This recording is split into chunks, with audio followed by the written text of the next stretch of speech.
Chers frères et sœurs dans le Christ, la liturgie de ce 18e dimanche ordinaire nous fait entrevoir deux manières d'envisager son existence. Une qui considère que tout se termine avec la vie présente et l'autre qui considère que tout commence vraiment lorsque la vie d'ici-bas est terminée. Selon le choix, frères et sœurs, que nous aurons fait, qu'on aura fait de l'une ou l'autre manière d'envisager son existence, les attitudes concrètes de la vie se partagent et finalement s'opposent radicalement. En effet, si tout finit avec la mort, alors oui, on a bien raison d'amasser, de profiter, de brûler, comme on le dit, la chandelle par les deux bouts. Mais si, comme nous le croyons, nous chrétiens et disciples de Christ, la vie présente n'est que l'anticipation de la foi d'une vie qui ne finit pas, alors il faut chercher autre chose. Il faut, comme le dit l'évangile de ce jour, s'enrichir en vue de Dieu. Coëlette ou l'Ecclésiaste, dans la première lecture, se demande qu'est-ce qui fait le prix d'un homme? Qu'est-ce qui fait le prix d'un homme? Et sans aucun doute, il arrive à la conclusion selon laquelle, a beau se vanter un homme d'avoir des biens ou d'en amasser davantage, tout n'est que du vent, tout n'est que vanité. Vanité des vanités, disait-il, tout est vanité. Que reste-t-il à un homme, s'interroge-t-il encore, de toute la peine et de tous les calculs pour lesquels il se fatigue sous le soleil? Oui, nous nous fatiguons bien sous le soleil. L'Ecclésiaste ne nie pas la sacralité ou l'importance de la vie, non. Pour lui, en fait, la richesse, la capitalisation des biens, quelle que soit l'ingéniosité et la peine qu'on s'est donnée, quelle que soit même l'honnêteté des procédés qui ont permis de l'accumuler, ce n'est que du vent. La vanité pour les Hébreux, c'est ce qui est vide, ce qui n'est que du vent. On pourrait dire, en nous basant sur le texte original, vent, vent, vent. Vanité des vanités, vanité des vanités, vent, vent et vent, tout est vent, dit le texte original. Ce que recommande en réalité l'Ecclésiaste ou Coëlette dans la première lecture, c'est, frères et sœurs, d'avoir un réel détachement des richesses matérielles. C'est de savoir les tenir à leur juste et bonne place, à savoir celle d'un service qu'elles nous rendent et non de la finalité de toute une vie. Les biens matériels au service des hommes et non les hommes au service des biens matériels. Les biens matériels au service de l'homme et non l'homme au service des biens matériels. C'est ce que nous enseigne l'Ecclésiaste. Voilà pourquoi Saint Paul, dans la deuxième lecture, nous exhorte à voir en Jésus-Christ ressuscité l'avenir de tout homme et de tout l'homme. Car ressuscité avec le Christ, comme il le dit si bien, nous ne devons que rechercher les réalités d'en haut et non pas celles de la terre. Bien entendu, si nous sommes ressuscités avec le Christ, si nous ne sommes pas ressuscités avec le Christ, eh bien nous allons nous attacher aux réalités terrestres. Frères et sœurs dans le Christ, comment bâtir un homme debout? C'est certainement la question que beaucoup d'entre nous se posent. Comment bâtir un homme debout qui ne soit plus sous l'emprise du mal et qui échappe au triste conditionnement de l'exploitation de l'homme par l'homme? Aujourd'hui comme hier, beaucoup de nos contemporains mènent ce combat pour l'homme. Ce combat, il est de toujours.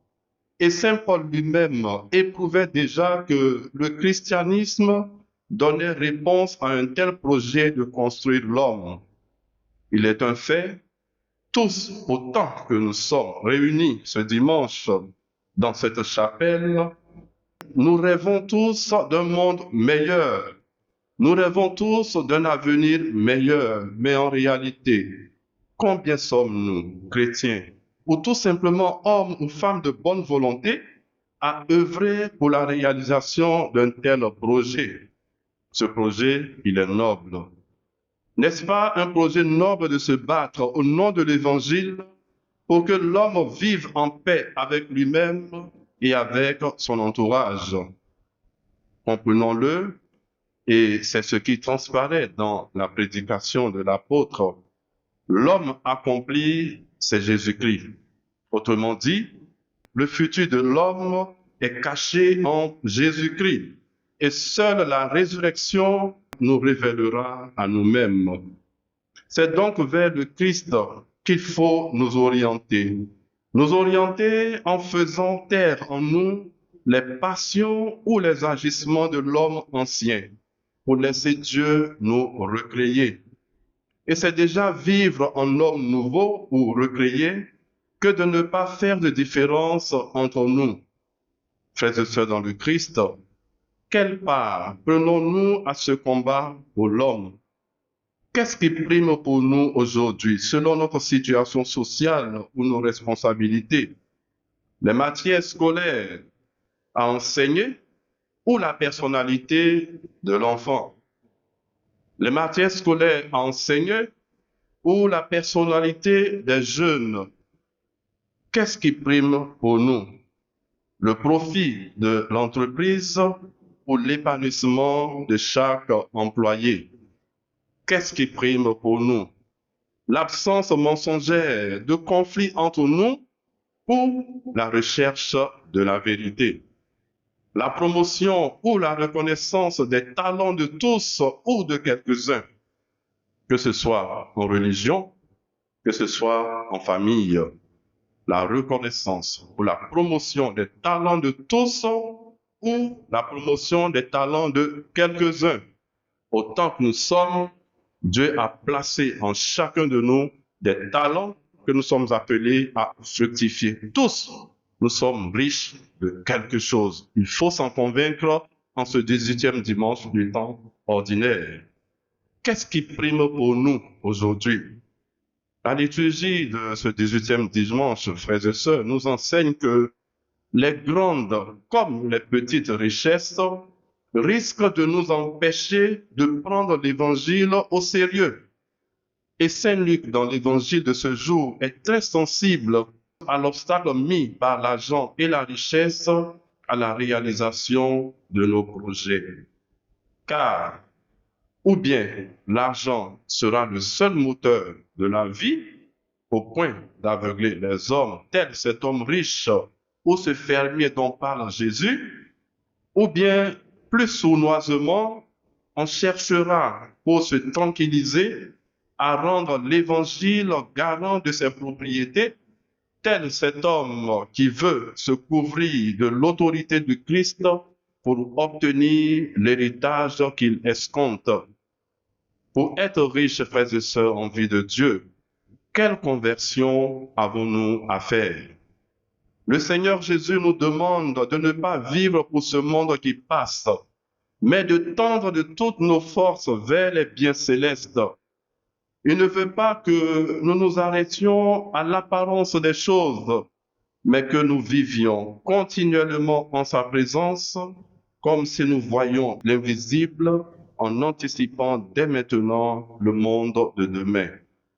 En définitive, la liturgie de ce jour nous enseigne que c'est une attitude insensée de se croire seul au monde. Oui, le chrétien n'est pas seul au monde. Il existe bien une solidarité des hommes et des peuples sans laquelle il est impossible de vivre avec Dieu. L'Évangile est sans équivoque. Les véritables greniers se remplissent avec les richesses du cœur. les véritables greniers se remplissent avec les richesses du cœur. Notre prière alors consistera en ce jour et tous les jours de notre vie à demander au Seigneur de faire mourir en nous tout ce qui nous attache aux biens périssables ou de nous aider à faire un bon usage des biens qui passent pour que nous soyons libres de nous attacher à lui, le bien qui demeure, le seul vrai et unique trésor. Amen.